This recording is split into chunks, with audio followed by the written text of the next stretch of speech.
Septiembre de 1939, Gran Bretaña declara la guerra a la Alemania nazi y la artillería real se posiciona con un cañón de campaña que entró en servicio por primera vez durante la era de la Guerra Bóre.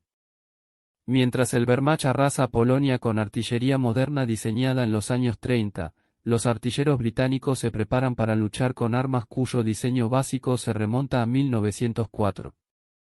Los observadores militares a ambos lados del canal se hacen la misma pregunta. ¿Cómo puede Gran Bretaña competir con armas obsoletas contra un ejército mecanizado moderno? El cañón de campaña de 25 libras, la principal pieza de artillería británica durante la Segunda Guerra Mundial, no era en realidad un arma nueva en absoluto. Fue una inteligente reinvención del cañón de campaña de 18 libras, el caballo de batalla del frente occidental que había disparado millones de balas entre 1914 y 1918. Cuando Neville Chamberlain anunció que Gran Bretaña estaba en guerra, la artillería real tenía aproximadamente 1000 de estos cañones convertidos listos para su despliegue.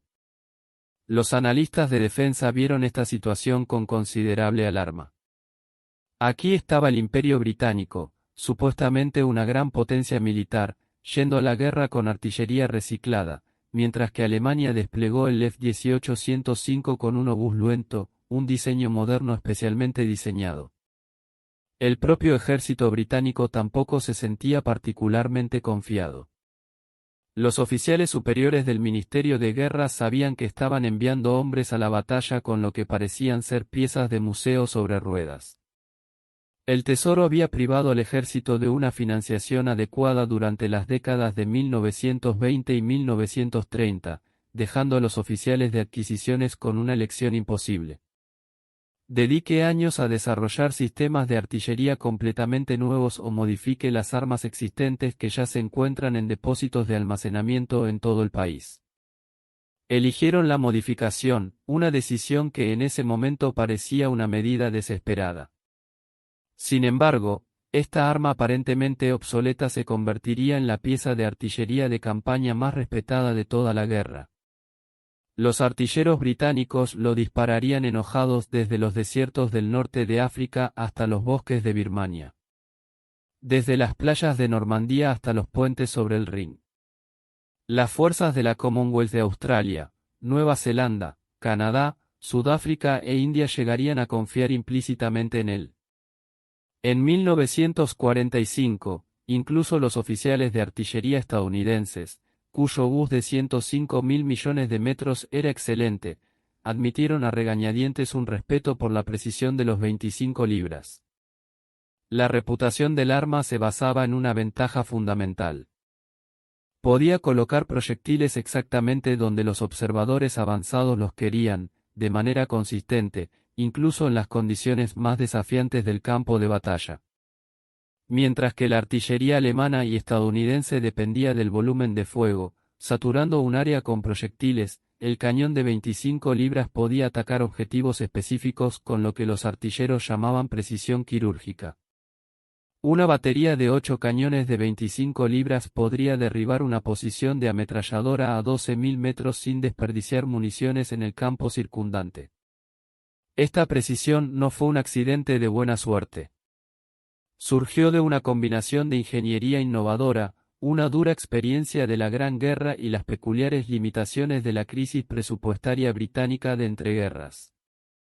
El hecho mismo de que los diseñadores se vieran obligados a trabajar con tubos de armas existentes significó que tenían que ser excepcionalmente inteligentes con todos los demás componentes. No podían simplemente diseñar un arma más grande con más propulsor. Había que sacar el máximo rendimiento de un cañón que ya había servido en las trincheras del Somme. Lo que el establishment militar inicialmente vio como un riesgo, reutilizar armas viejas, resultó ser el arma secreta de Gran Bretaña. El cañón de 25 libras serviría en el frente de combate durante casi 50 años, mucho después de que los modernos cañones alemanes fueran desguazados. Algunos todavía estarían disparando enojados durante la Guerra del Golfo de 1991. Nada mal para un arma que comenzó su vida cuando el rey Eduardo VII estaba en el trono y el avión apenas se había inventado. La historia comienza propiamente en 1904, cuando el Royal Arsenal de Woolwich completó las pruebas de un nuevo y revolucionario diseño de cañón de campaña. Obviamente, el Ordnance QF-18 no fue la primera pieza de artillería británica, pero representó un cambio fundamental en la forma en que se concebían las armas. QF significaba disparo rápido, y esa designación tenía una enorme importancia. Los cañones de campaña anteriores requerían que todo el cañón retrocediera hacia atrás después de cada disparo, lo que obligaba a los equipos a volver a disparar. El cañón de 18 libras presentaba un sistema de retroceso con resorte hidráulico que absorbía el impacto, manteniendo el carro de armas estacionario mientras solo se movía el cañón. Las tripulaciones podían disparar hasta 20 disparos por minuto cuando estaban presionadas, una velocidad que parecía casi ciencia ficción para los oficiales de artillería criados con armas de la época victoriana. El arma disparó un proyectil de alto explosivo de 18,5 libras, de ahí el nombre, a un alcance máximo de aproximadamente 6.500 yardas. Para los estándares modernos, eso no es impresionante, apenas 4 millas. Pero en 1904, convirtió al cañón de 18 libras en uno de los cañones de campaña más capaces del inventario de cualquier ejército. La artillería de campaña real comenzó a recibir armas en 1906, y cuando estalló la Gran Guerra en agosto de 1914, Gran Bretaña tenía aproximadamente 200 de ellas listas para la acción. Formarían la columna vertebral de la artillería británica durante todo el conflicto. En el frente occidental, el cañón de 18 libras demostró su eficacia en las condiciones más espantosas imaginables. En la primera batalla de Ypres en octubre de 1914, los artilleros británicos dispararon sus armas continuamente durante días, con los cañones brillando constantemente mientras contenían los avances alemanes. Durante la batalla del Somme en 1916, los cañones de 18 libras participaron en el bombardeo preliminar que gastó más de 1,5 millones de proyectiles en 7 días. El sonido se podía oír en Londres, a 225 kilómetros de distancia. Las armas no solo disparaban contra las trincheras. Estaban cortando alambre, suprimiendo posiciones de ametralladoras y brindando apoyo cercano a los ataques de infantería que a menudo se estancaban a pocos metros de la línea de salida. Los artilleros aprendieron lecciones brutales sobre la precisión bajo fuego. En el paisaje llano y agitado de Flandes, incluso un error de 50 yardas podría significar que los proyectiles caigan sobre tus propias tropas en lugar de sobre el enemigo. Los observadores avanzados desarrollaron métodos cada vez más sofisticados para corregir el fuego utilizando líneas telefónicas y, más tarde, aparatos inalámbricos para ajustar la puntería. El concepto de barrera progresiva, un muro móvil de fuego de artillería que avanzaba justo por delante de la infantería atacante, exigía una precisión que las generaciones anteriores de artilleros nunca habían imaginado necesaria. En 1918, la artillería real había acumulado más experiencia práctica en tiro que cualquier fuerza de artillería en la historia. Los oficiales habían recopilado grandes cantidades de datos sobre las trayectorias de los proyectiles, el comportamiento del propulsor a diferentes temperaturas, los patrones de desgaste del cañón y 1000 otras variables que afectaban la precisión. Estos no eran cálculos teóricos de un laboratorio. Este fue conocimiento adquirido con 4 años de guerra a escala industrial. Durante la guerra se fabricaron aproximadamente 99,5 millones de proyectiles de 18 libras y una parte sustancial de ellos se dispararon con ira. Cuando llegó el armisticio en noviembre de 1918, Gran Bretaña poseía miles de cañones de 18 libras en distintos estados de desgaste. Algunos habían disparado decenas de miles de balas y necesitaban reemplazos completos del cañón. Otros eran casi nuevos y habían sido fabricados al final de la guerra. Todos ellos fueron almacenados mientras el ejército se desmovilizaba y Gran Bretaña intentaba olvidar la pesadilla de las trincheras.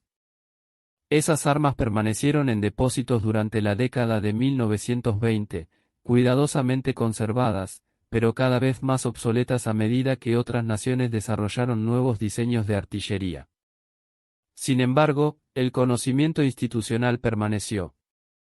La artillería real recordó exactamente qué hacía que un cañón de campaña fuera eficaz en la guerra moderna.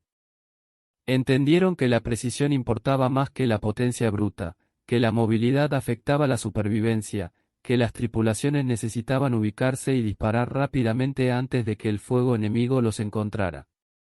Cuando llegara el momento de diseñar una nueva arma para la próxima guerra, todas esas lecciones del frente occidental se incluirían en las especificaciones.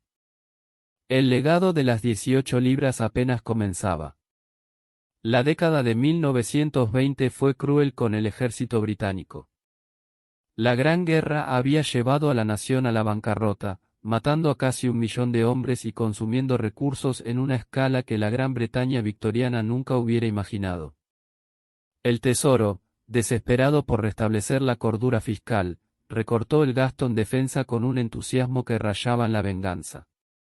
El gobierno de 10 años adoptado en 1919 y renovado repetidamente a lo largo de la década suponía que Gran Bretaña no enfrentaría ninguna guerra importante durante al menos 10 años. Esta conveniente ficción permitió a los políticos justificar mantener al ejército con un presupuesto de hambre mientras la Royal Navy y la incipiente Royal Air Force competían por las obras. Para la artillería real, las implicaciones eran crudas. Alemania, a pesar de perder la guerra, ya estaba pensando en armas de próxima generación. Francia estaba desarrollando nuevos diseños de artillería.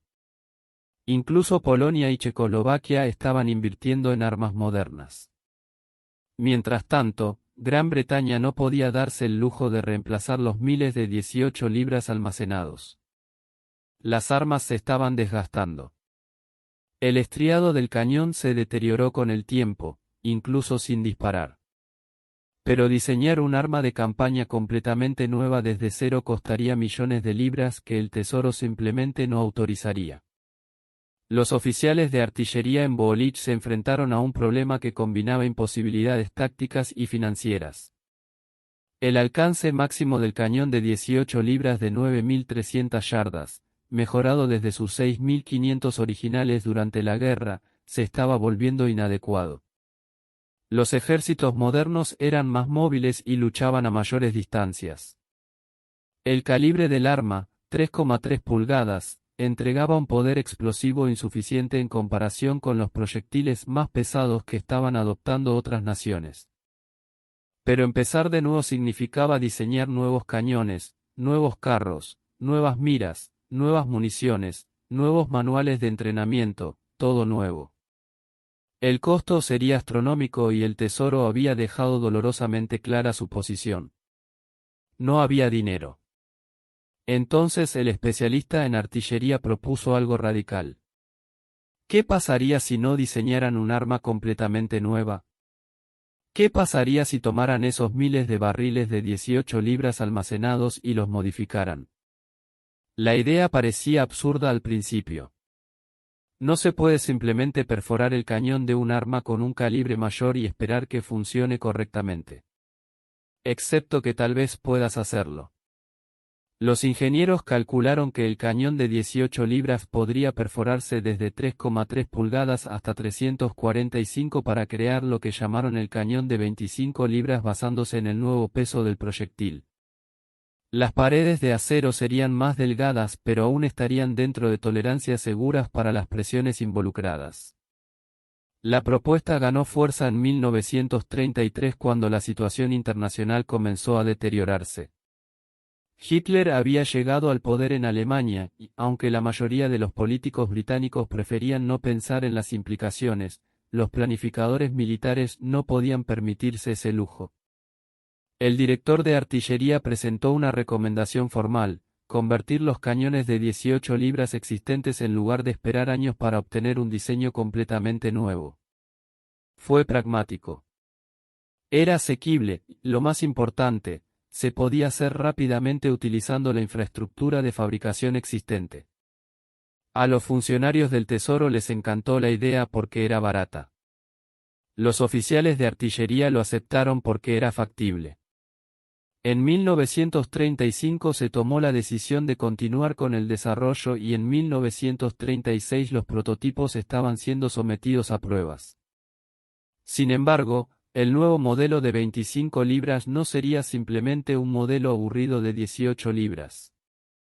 Los ingenieros diseñaron un carro completamente nuevo, el M2, que incorporaba características modernas como senderos divididos para un mayor recorrido y una plataforma de disparo circular que permitía disparar desde todos los ángulos sin mover todo el arma. El antiguo cañón de 18 libras se ubicaría encima de este montaje moderno, creando un arma híbrida que combina tecnología probada con innovaciones contemporáneas. Este compromiso parecía una segunda mejor idea, el tipo de solución por la que Gran Bretaña se haría famosa más tarde durante la guerra. Los críticos señalaron el desarrollo de la artillería alemana, donde los diseñadores estaban creando armas modernas especialmente diseñadas sin restricciones de cañones viejos ni presupuestos limitados. Pero el enfoque británico tenía una ventaja subestimada. Obligó a los diseñadores a ser extraordinariamente inteligentes en todo excepto en el propio cañón. No podían compensar las limitaciones con la fuerza bruta. Tuvieron que diseñar precisión en cada componente. El desafío de ingeniería era más complejo que simplemente perforar barriles viejos. Cada barril de 18 libras tuvo que ser inspeccionado, medido y evaluado para detectar patrones de desgaste. Algunos habían disparado tantas balas que el tiro era casi suave. Estos fueron al basurero. Otros mostraron un desgaste aceptable y pudieron mecanizarse con el nuevo calibre 345. El proceso de perforación requería extrema precisión. Incluso una desviación de unas pocas milésimas de pulgada afectaría la precisión y podría provocar variaciones peligrosas de presión al disparar.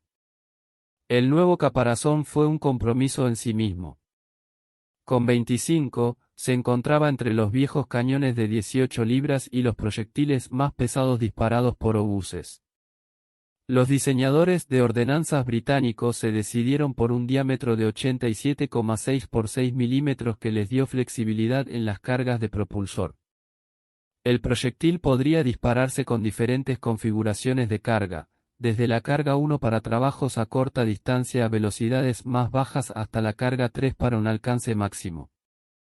Este sistema de carga variable adaptado de la práctica con obús le dio al cañón de 25 libras una versatilidad inusual. Un solo arma podría proporcionar tanto el fuego directo de trayectoria plana de un cañón de campaña tradicional como el fuego de gran ángulo de un obús. El diseño del carro representó la innovación más significativa. El carro M2 presentaba senderos divididos que se abrían en forma de V, creando una plataforma de disparo estable. Entre los senderos, los ingenieros montaron una placa base circular que el arma podía atravesar 360 grados. Esto significaba que las tripulaciones podían atacar objetivos en cualquier dirección sin manipular todo el arma. Una característica que resultaría invaluable en la guerra mecanizada fluida de la Segunda Guerra Mundial. Los cañones alemanes y estadounidenses de la época normalmente ofrecían entre 45 y 60 grados de recorrido. La libra de 25 p podría girar completamente si fuera necesario. El freno de boca fue otra adición crítica. Este dispositivo instalado en el extremo del cañón redirigía los gases propulsores hacia atrás y hacia los lados, contrarrestando parte de la fuerza de retroceso. Permitió que el carro más liviano de 25 libras manejara las mayores presiones del proyectil más grande sin que toda el arma se sacudiera violentamente hacia atrás. Los frenos de boca no eran una tecnología nueva. Varios ejércitos habían experimentado con ellos durante décadas, pero el diseño británico fue particularmente eficaz, reduciendo el retroceso del fieltro en aproximadamente un 30%. Los sistemas de observación recibieron la misma atención. El sitio Mk2 incorporó mejoras basadas en 2 décadas de experiencia en artillería. Presentaba escalas graduadas para alcance y desviación, niveles de burbuja incorporados para garantizar que el arma estuviera nivelada antes de disparar y ajustes para la deriva del viento, la temperatura del aire y la temperatura del propulsor. Estas variables importaban enormemente a plazos más largos. Un cañón de 25 libras que dispara a su alcance máximo, 13.400 yardas con la carga 3, vería sus proyectiles afectados incluso por vientos cruzados modestos. El sitio compensó esto, permitiendo a los artilleros marcar correcciones basadas en informes de observadores avanzados. El montaje comenzó en 1938 en las Royal Ordnance Factories de Gran Bretaña. El proceso de conversión fue metódico. Saque el cañón de 18 libras de su antiguo carro. Transpórtelo a las instalaciones de perforación. Mecanícelo al nuevo calibre. Rifle hasta el patrón actualizado. Pruébelo disparando rondas de prueba de alta presión. Luego móntelo en el nuevo carro Mark II. Cada arma convertida se sometió a pruebas finales antes de ser aceptada en servicio. La producción aumentó a medida que la guerra se hizo inevitable, pero en septiembre de 1939, solo había alrededor de 1.025 libras disponibles. El ejército necesitaba miles más. La fabricación se aceleró dramáticamente una vez que comenzó la guerra. Royal Ordnance Factory Nottingham se convirtió en el sitio de producción principal y finalmente produjo varios miles de vagones. La perforación de barriles se distribuyó en múltiples instalaciones para distribuir el riesgo de los bombardeos alemanes. En 1940, la producción alcanzó aproximadamente 100 armas por mes. En 1942, esa cifra se había triplicado. El arma que comenzó como un compromiso para ahorrar presupuesto ahora se estaba fabricando a escala industrial. Cada uno incorpora esas características cuidadosamente diseñadas que lo convertirían en el arma de campaña más precisa en el inventario de cualquier ejército. El norte de África se convirtió en el campo de pruebas de las 25 libras. Cuando las fuerzas británicas y de la Commonwealth se desplegaron en Egipto en 1940 para defenderse de los avances italianos desde Libia, el desierto ofrecía condiciones completamente diferentes al frente occidental. No hay árboles, ni edificios, ni características convenientes del terreno detrás de las cuales esconderse, solo vastas extensiones de arena, rocas y un calor abrasador que podría alcanzar los 50 grados en verano. La artillería no tenía donde esconderse, ni el enemigo tampoco. Las batallas se convirtieron en competiciones de maniobras y disparos precisos, exactamente el entorno donde brillarían las ventajas de las 25 libras. La fuerza del desierto occidental, más tarde rebautizada como Octavo Ejército, inicialmente se enfrentó a la artillería italiana que lo superaba significativamente en número. Durante la Operación Campes en diciembre de 1940, los artilleros británicos descubrieron que podían atacar posiciones italianas desde campos donde el fuego de respuesta era ineficaz. El alcance máximo de los cañones de 25 libras de 13.400 yardas dio a las fuerzas británicas una ventaja crucial en el enfrentamiento. En la batalla de la ciudad de Bari, las baterías de artillería real destruyeron sistemáticamente las posiciones de los cañones italianos, disparando desde posiciones que los italianos no podían alcanzar. La precisión fue notable. Los observadores informaron que cañones de 25 libras alcanzaron zonas objetivo consistentemente dentro de 50 yardas a distancias superiores a 10,000 yardas. Luego llegó RML en febrero de 1941 con el Afrika Korps y todo cambió. La doctrina de artillería alemana hacía hincapié en el fuego agresivo de contraataque. Localiza las armas enemigas y destrúyelas rápidamente.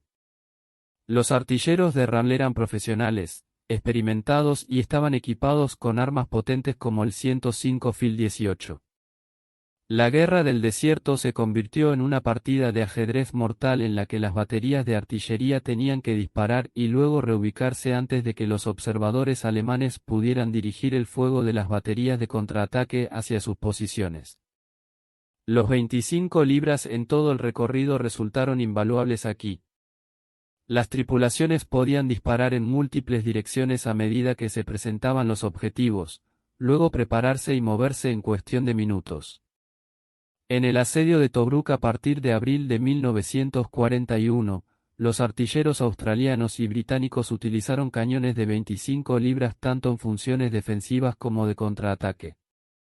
La guarnición tenía aproximadamente 72 cañones de 25 libras y dispararon constantemente durante el asedio de 240 días. Las fuerzas alemanas intentaron repetidamente romper el perímetro y cada vez que lanzaron con precisión 25 libras de fuego interrumpieron los ataques. El propio RML anotó en su diario la eficacia de la artillería británica, comentando que era imposible concentrar fuerzas para un ataque sin estar sometido a un fuego de artillería inmediato y preciso. La precisión del arma se debió en parte a su sofisticado sistema de control de fuego. La artillería británica operaba con una estructura de mando centralizada donde los oficiales de observación avanzados, a menudo posicionados con unidades de infantería, podían disparar desde múltiples baterías simultáneamente. Las miras calibradas de 25 libras y el sistema de carga variable permitían aplicar correcciones rápidamente. Si un observador informara agregar 200, a la derecha 50, los artilleros podrían realizar esos ajustes y disparar nuevamente en segundos. La artillería alemana, aunque eficaz, normalmente operaba de forma más independiente con menos coordinación entre las baterías. El Amine en octubre de 1942 mostró el cañón de 25 libras en el apogeo de su efectividad. El octavo ejército de Montgomery reunió 9 cañones o 825 para la ofensiva, la mayor concentración de artillería británica desde 1918. El bombardeo inicial del 23 de octubre implicó que estos cañones dispararan más de 500.000 de disparos en las primeras 24 horas. Pero este no fue un bombardeo indiscriminado. El fuego fue cuidadosamente planificado y coordinado. Se atacaron posiciones alemanas e italianas específicas con lo que los observadores llamaron una precisión asombrosa. Un oficial alemán capturado después de la batalla informó que la artillería británica sabía exactamente dónde estaba ubicado cada arma, cada puesto de mando y cada concentración de tropas. Las campañas en el desierto establecieron decisivamente la reputación de los 25 libras. Cuando el cuerpo africano se rindió en Túnez en mayo de 1943, los artilleros británicos y de la Commonwealth tenían total confianza en su arma. Habían demostrado que podía superar a los cañones alemanes equivalentes en precisión, igualarlos en alcance y superarlos en versatilidad. El arma que los críticos habían descartado como una conversión improvisada se había convertido en el estándar con el que se comparaba otra artillería de campaña. La precisión legendaria de las 25 libras no era mágica. Era física e ingeniería trabajando en armonía. Comprender por qué esta arma podía colocar proyectiles constantemente dentro de zonas objetivo estrechas requiere examinar los sistemas mecánicos que la separaban de los diseños contemporáneos. Cada componente, desde el carro hasta las municiones, contribuyó a un sistema de armas que trataba la precisión como el objetivo principal y no como una idea de último momento. Comience con el carruaje dividido, una innovación aparentemente simple con efectos profundos. Cuando los senderos se abrieron en su configuración en V, crearon una base amplia y estable que resistió el movimiento lateral durante el disparo. Las fuerzas de retroceso, incluso con el freno de boca absorbiendo algo de energía, fueron sustanciales y potencialmente desplazaron todo el arma hacia los lados. Los cañones alemanes con estelas tipo caja o estelas simples tenían huellas más estrechas y eran más propensos a este desplazamiento lateral. La postura amplia de 25 libras significó que regresara a la batería, la posición de disparo, de manera más consistente después de cada disparo. La coherencia es la base de la precisión.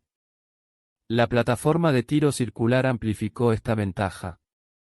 Atornillada entre los senderos, esta placa de acero permitió que el arma atravesara 360 grados sin que la tripulación tuviera que reposicionar los senderos. Más importante aún, proporcionó una superficie nivelada y estable que no cambió las características entre disparos. Disparaba sobre arena blanda o barro con un carro convencional y cada disparo asentaba el arma de forma ligeramente diferente, cambiando la geometría y, por tanto, el punto de impacto. La plataforma de 25 libras minimizó estas variaciones. Las tripulaciones podían disparar docenas de balas y mantener la precisión del punto de mira. El sistema de observación incorporó lecciones de millones de disparos durante la Gran Guerra. El estándar del sitio del dial número 11 en el 25 libras presentaba graduaciones extremadamente finas tanto para elevación como para recorrido. La elevación podría establecerse dentro de un cuarto de grado transversal con una precisión similar. Por contexto, en un rango de 10,000 yardas, un error de un solo nivel en elevación se traduce en aproximadamente 175 yardas de desviación en el rango. Las miras de 25 libras permitían ajustes mucho más finos que este. Los artilleros podrían hacer pequeñas correcciones basándose en la información de los observadores, llevando los proyectiles hacia el objetivo con un gasto mínimo de munición. La coherencia balística importaba enormemente. El cañón de 25 libras disparó un proyectil aerodinámico con excelentes propiedades aerodinámicas para su época. La banda impulsora del proyectil, un anillo de cobre que activaba el estriado, fue maquinada con precisión para garantizar velocidades de giro constantes. El giro estabiliza el caparazón en vuelo, evitando que caiga y reduciendo la dispersión. El control de calidad británico sobre la producción de municiones era riguroso. Los proyectiles del mismo lote de producción tendrían características de peso, dimensiones y centro de gravedad casi idénticas. Esta uniformidad significaba que cuando un artillero establecía una elevación y una carga específicas, el proyectil seguiría una trayectoria predecible en todo momento. El sistema de carga variable añadió otra capa de precisión. En lugar de utilizar munición fija donde la carga propulsora estaba predeterminada, el cañón de 25 libras utilizó munición de carga separada.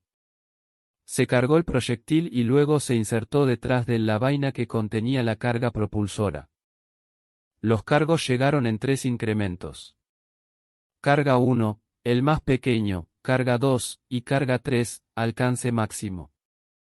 Además, la carga super se introdujo más tarde para un alcance extendido. Este sistema permitió a los artilleros seleccionar la carga óptima para la distancia del objetivo. Usar una carga más baja para alcances más cortos significó que el proyectil siguiera una trayectoria más plana, pasando menos tiempo en el aire donde el viento podría afectarlo. El resultado fue una agrupación de tiros más ajustada en todas las distancias. Las mesas de compensación de temperatura fueron otro elemento crítico. El propulsor arde a diferentes velocidades dependiendo de su temperatura. Las cargas frías producen presiones más bajas y alcances más cortos que las calientes. Los artilleros británicos utilizaron elaboradas tablas de alcance que incluían correcciones por temperatura del propulsor, temperatura del aire, desgaste del cañón e incluso la rotación de la tierra para disparos de largo alcance. No fueron conjeturas. Se basaron en pruebas exhaustivas y modelos matemáticos. Si se aplican las correcciones correctamente, el cañón de 25 libras arrojaría proyectiles consistentemente dentro de un círculo de 50 yardas a su alcance máximo. La invasión de Normandía el 6 de junio de 1944 devolvió al cañón de 25 libras a suelo europeo por primera vez desde Dunkerque. La operación Overlord implicó el aterrizaje de aproximadamente 425 libras en el propio día D, seguido de cientos más en oleadas posteriores. El arma enfrentó un desafío completamente diferente al del norte de África. Terreno cerrado, setos, aldeas, bosques y un enemigo atrincherado en posiciones defensivas preparadas. El desierto abierto había favorecido las joyas de largo alcance. Normandía exigía flexibilidad y una respuesta rápida a las solicitudes de apoyo de fuego de la infantería. El país Bosque de Normandía, esos infames cedros que convertían cada campo en una fortaleza natural, creaban condiciones de pesadilla para los atacantes.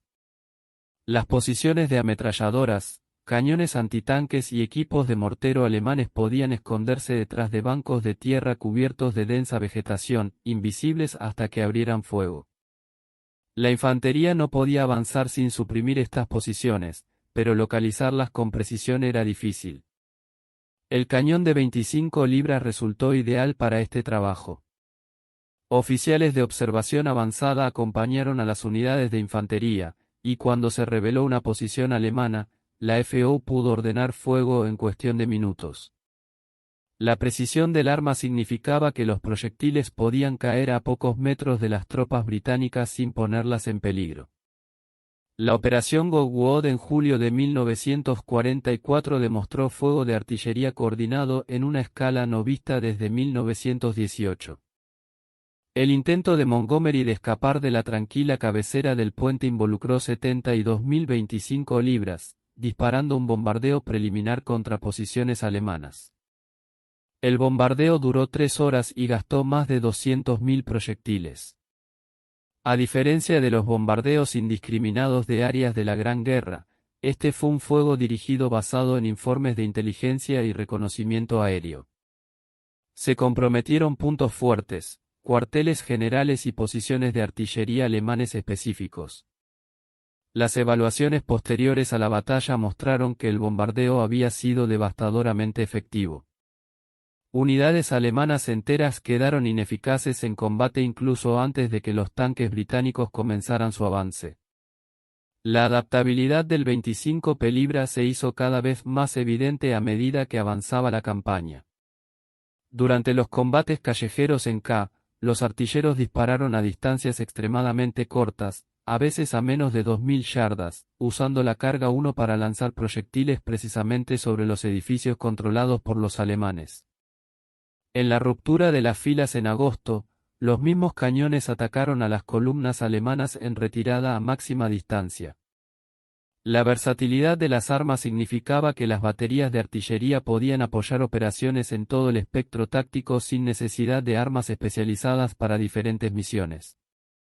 River Crossings puso a prueba la coordinación de artillería hasta sus límites. En Lee Crossing en marzo de 1945, Operación Saqueo, la artillería británica trazó uno de los planes de fuego más complejos de la guerra. Participaron más de 3.000 armas, incluidas más de 1.025 libras. El bombardeo implicó concentraciones cronometradas sobre objetivos específicos, cortinas de humo para cegar a los observadores alemanes y barcazas reptantes para proteger a la infantería que avanzaba. La precisión confiable de las 25 libras era esencial. Los proyectiles tenían que caer exactamente donde estaba previsto o toda la sincronización colapsaría. La operación tuvo éxito en parte porque los artilleros británicos podían disparar precisamente cuando y donde los comandantes lo necesitaban. Los artilleros alemanes, cuando eran capturados, comentaban con frecuencia sobre la eficacia de la artillería británica. Los informes de los interrogatorios de los prisioneros detenidos después del cruce del Rin revelan temas consistentes. La velocidad con la que los cañones británicos respondieron a las llamadas de fuego, la precisión de ese fuego y la dificultad de realizar operaciones de contraataque contra baterías que se movían con frecuencia. Un oficial de artillería alemán señaló que los cañones británicos parecían saber exactamente dónde estábamos en todo momento, un tributo al sistema integrado de control de fuego que vinculaba a los observadores, los puestos de mando y las baterías de cañones en una red cohesiva. Cuando las fuerzas alemanas se rindieron en mayo de 1945, el cañón de 25 libras había disparado millones de balas en Francia, Bélgica, los Países Bajos y Alemania. Había apoyado todas las operaciones británicas y canadienses importantes desde Normandía hasta el Báltico. Montgomery, nunca generoso en elogios por el equipo, describió el cañón de 25 libras como el mejor cañón de campaña de la guerra. Viniendo de un comandante que había luchado en 2 guerras mundiales. Esa evaluación tenía peso. El arma que parecía obsoleta en 1939 había demostrado ser la pieza de artillería de campaña más capaz en el teatro europeo. Pregúntele a cualquier veterano de la artillería real que haya servido en el cañón de 25 libras y escuchará repetir los mismos temas. Fiabilidad, precisión y un curioso afecto por un arma que nunca les decepciona. Las cuentas de Gane brindan información que las especificaciones técnicas no pueden capturar. La experiencia humana de operar esta arma en las condiciones más extremas imaginables. Estos no eran ingenieros ni teóricos. Eran hombres cuyas vidas dependían de que el arma funcionara perfectamente cuando más importaba. El sargento William Ross, que sirvió en el segundo regimiento de artillería real a caballo en el norte de África, recordó la confianza que inspiraba el arma. Sabías exactamente hacia dónde iban tus proyectiles. Los bidones podían lanzar más metal, proyectiles más pesados y a veces con mayor alcance, pero siempre podíamos acertar en lo que apuntábamos a la primera. Eso es lo que nos mantuvo vivos. Este sentimiento aparece repetidamente en los testimonios de los veteranos, la ventaja psicológica de confiar completamente en tu arma. Los artilleros alemanes pueden disparar docenas de tiros a distancia para encontrar su objetivo. Se esperaba que las tripulaciones británicas acertaran con su segunda o tercera ronda después del alcance inicial. Las exigencias físicas de operar el arma eran sustanciales. Un cañón de 25 p en acción requería una tripulación de 6 hombres trabajando en perfecta coordinación. El comandante del arma controlaba el enfrentamiento, traduciendo las órdenes de fuego en escenarios específicos. La capa operó las miras, ajustando la elevación y la travesía.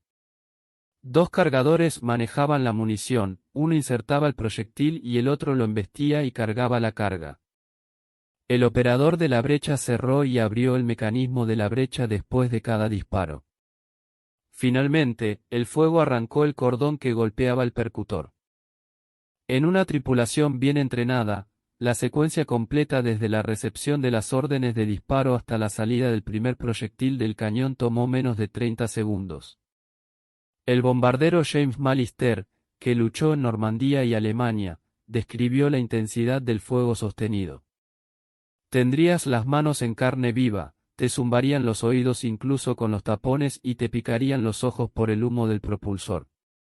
El arma estaría tan caliente que no podrías tocar el cañón.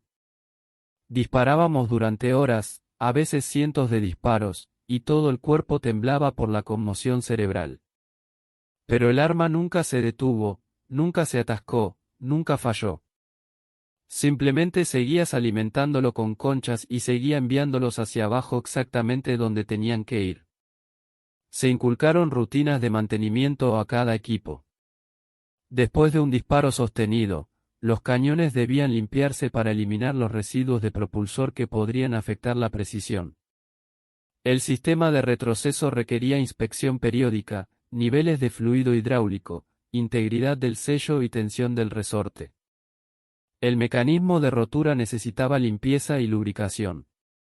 Había que comprobar que las miras estuvieran a cero y ajustarlas si fuera necesario. Estas no eran tareas opcionales. Eran la diferencia entre un arma que funcionaba perfectamente y una que podía fallar en el momento crítico. Los equipos de armas británicos se enorgullecían inmensamente del mantenimiento de sus armas, y a menudo trabajaban toda la noche para asegurarse de que sus armas estuvieran listas para la acción al amanecer. La característica de giro completo obtuvo elogios especiales de las tripulaciones que habían experimentado el fuego de contraataque alemán. El artillero Thomas Bradshaw, que sirvió en Italia, explicó: "Jerry era bueno para detectar nuestros fogonazos y lanzarnos morteros rápidamente. Con el cañón de 25 libras, podíamos cambiar el fuego a una dirección completamente diferente sin mover todo el arma. Nos salvó el cuello más de una vez. Estarías disparando hacia el norte. Los proyectiles Sherry comenzarían a aterrizar. Cruzarías para disparar hacia el este y te reubicarías. Los viejos cañones de 18 libras no podían hacer eso. Tendrías que manejar todo alrededor". Quizás los más reveladores son los relatos de artilleros que más tarde sirvieron en la artillería de otras naciones. El teniente David Morton, que colaboró con unidades de artillería estadounidenses en 1944, señaló: "Los yanquis tenían un excelente arma en su obús de 105 milímetros, sin duda. Pero se sorprendieron de los pocos disparos que necesitábamos para neutralizar un objetivo. Se les enseñó a saturar un área. Nos enseñaron a dar en el blanco. Filosofías completamente diferentes. Respetaban lo que podía ser el cañón de 25 libras, incluso si no lo admitían oficialmente. La victoria en Europa no retiró el cañón de 25 libras. Comenzó la segunda carrera del arma. A los pocos meses de la rendición de Alemania, las fuerzas británicas y de la Commonwealth se estaban redesplegando a conflictos en todo el mundo, y el cañón de 25 libras se fue con ellos. El arma que había demostrado su eficacia en la guerra europea y del norte de África pasaría el siguiente 5 décadas en servicio continuo, disparando con ira en todos los continentes habitados, excepto Corea, proporcionaron la siguiente prueba importante del arma. Cuando las fuerzas norcoreanas invadieron Corea del Sur en junio de 1950, las fuerzas de la Commonwealth británica se desplegaron como parte de la respuesta de las Naciones Unidas. El frío de los inviernos coreanos presentó desafíos inmediatos. Las cargas propulsoras se engrosaron de manera inconsistente en condiciones de congelación y las tripulaciones tuvieron dificultades para operar las armas con las manos entumecidas. Sin embargo, se desarrollaron lubricantes especiales para climas fríos para el sistema de retroceso. Las cargas propulsoras se almacenaron en búnkeres calentados y solo se recalcularon las tablas de alcance para las temperaturas extremas. El regimiento, que estaba siendo invadido por fuerzas chinas, disparó continuamente durante 3 días, gastando más de 10.000 disparos y desbaratando los repetidos ataques chinos. La precisión resultó esencial. La lucha contra los insurgentes comunistas en la densa jungla requirió artillería para apoyar a las patrullas de infantería. En un terreno donde la visibilidad se extendía apenas 20 yardas, el cañón de 25 libras operaba en bases de fuego aisladas de la jungla, brindando apoyo de fuego a las patrullas que podrían contactar repentinamente con posiciones enemigas. La capacidad de despliegue rápido del arma era crucial. Canal de Suez. Durante el asalto en paracaídas a Port Said, se lanzaron desde el aire cañones de 25 libras, sí, desde el aire en contenedores especialmente diseñados, luego se ensamblaron y dispararon a las pocas horas de aterrizar. Esta capacidad de despliegue rápido se desarrolló durante la guerra, pero rara vez se demostró de manera tan dramática. Los cañones proporcionaron apoyo de fuego durante las breves operaciones de combate, aunque el desastre político de Suez eclipsó cualquier logro militar. India y Pakistán operaron cañones de 25 libras heredados de su época como colonias británicas y los usaron entre sí en las guerras de 1965 y 1971. Los artilleros pakistaníes usaron cañones de 25 libras durante la batalla de Asalutar en 1965, mientras que las fuerzas indias los emplearon durante la guerra de 1971 que resultó en la independencia de Bangladesh. Las fuerzas israelíes capturaron cañones de 25 libras de los ejércitos árabes y los utilizaron durante los primeros conflictos árabe-israelíes. La presencia del arma en ambos lados de varios conflictos atestigua su ubicuidad en la Commonwealth y las antiguas naciones de la Commonwealth. El arma tuvo su último gran conflicto durante la Guerra de las Malvinas en 1982. Las fuerzas británicas desembarcaron cañones ligeros de 105 milímetros como artillería principal, pero se desplegaron varios cañones de 25 libras en funciones de apoyo. 37 años después del fin de la Segunda Guerra Mundial, el arma todavía se consideraba lo suficientemente fiable para operaciones de combate. Nueva Zelanda no retiró sus últimos cañones de 25 libras hasta 1989. El ejército indio los operó hasta la década de 1990. Algunas fuentes afirman que un puñado todavía estaba en servicio en naciones menores a principios de la década de 2000, lo que convierte al cañón de 25 libras en una de las piezas de artillería que más tiempo ha durado en la historia.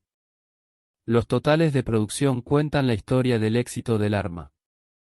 Se fabricaron aproximadamente 12.000 25 libras entre 1939 y 1945. Sirvieron en Gran Bretaña, Canadá, Australia, Nueva Zelanda, Sudáfrica, India y docenas de otras naciones. Algunos fueron destruidos en combate. Algunos fueron desguazados después de la guerra, pero muchos permanecieron en servicio durante medio siglo después de que se dispararan los primeros tiros. La longevidad de los 25 libras plantea una cuestión que los historiadores militares aún debaten. ¿Cómo es posible que un arma basada en tecnología de 1904 convertida a partir de armas obsoletas como medida de ahorro presupuestario supere y dure más que la artillería moderna especialmente diseñada por las naciones más ricas?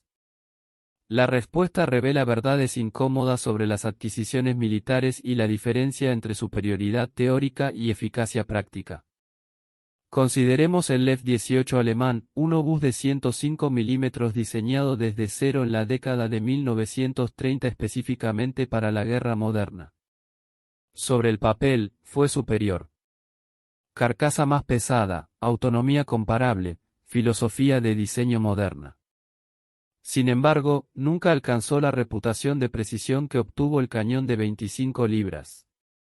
El arma alemana era más pesada, menos móvil y carecía del recorrido completo que hacía que el cañón de 25 fuera tan adaptable. La doctrina de artillería alemana enfatizaba los disparos masivos en lugar de la precisión, lo que funcionó de manera brillante cuando Alemania tenía superioridad en municiones, pero se convirtió en un problema cuando los suministros escasearon.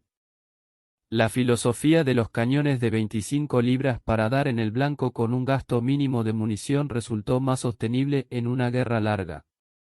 El obús estadounidense M2A1 de 105 mm fue un arma excelente que sirvió magníficamente al ejército de los Estados Unidos durante la guerra y más allá. Era fiable, potente y se producía en enormes cantidades. Sin embargo, incluso los artilleros estadounidenses reconocieron la precisión superior de los cañones de 25 libras.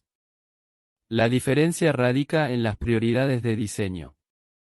La artillería estadounidense fue diseñada para una producción en masa y una potencia de fuego abrumadora. Aceptar una precisión ligeramente inferior como compensación aceptable. El cañón de 25 libras priorizó la precisión por encima de todo, aceptando un proyectil más liviano como costo. Ambas filosofías funcionaron, pero de diferentes maneras. Lo que obligó el proceso de conversión británico fue una eficiencia despiadada en todos los componentes excepto el cañón. Los diseñadores no podían confiar en un arma más grande o más propulsor para compensar las limitaciones. Tenían que sacar el máximo rendimiento de lo que tenían. Esta limitación produjo innovaciones. La plataforma de tiro circular, el sofisticado sistema de mira, la munición de carga variable que no habría parecido necesaria en un diseño de hoja limpia. A veces las limitaciones generan creatividad de maneras que los recursos ilimitados no pueden. El conocimiento institucional incorporado en el diseño del cañón de 25 libras representó 2 décadas de experiencia en artillería destilada en ingeniería. Cada artículo reflejaba las lecciones aprendidas. Las rutas divididas abordaron los problemas de estabilidad observados en la Gran Guerra. El freno de boca compensó el transporte más ligero. Las miras incorporaban correcciones que los artilleros habían calculado manualmente en conflictos anteriores. El arma encarnaba la memoria corporativa de una manera que los nuevos diseños creados por ingenieros sin experiencia en combate no podían igualar. Los análisis de posguerra realizados por varios ejércitos calificaron consistentemente al cañón de 25 peniques como el arma de campaña más precisa de la Segunda Guerra Mundial.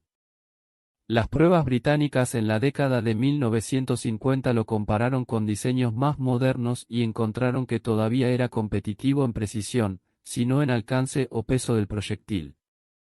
La precisión del arma surgió de la acumulación de pequeñas ventajas, plataforma estable, miras excelentes, munición consistente y tripulaciones bien entrenadas que se multiplicaron hasta obtener una ventaja general significativa.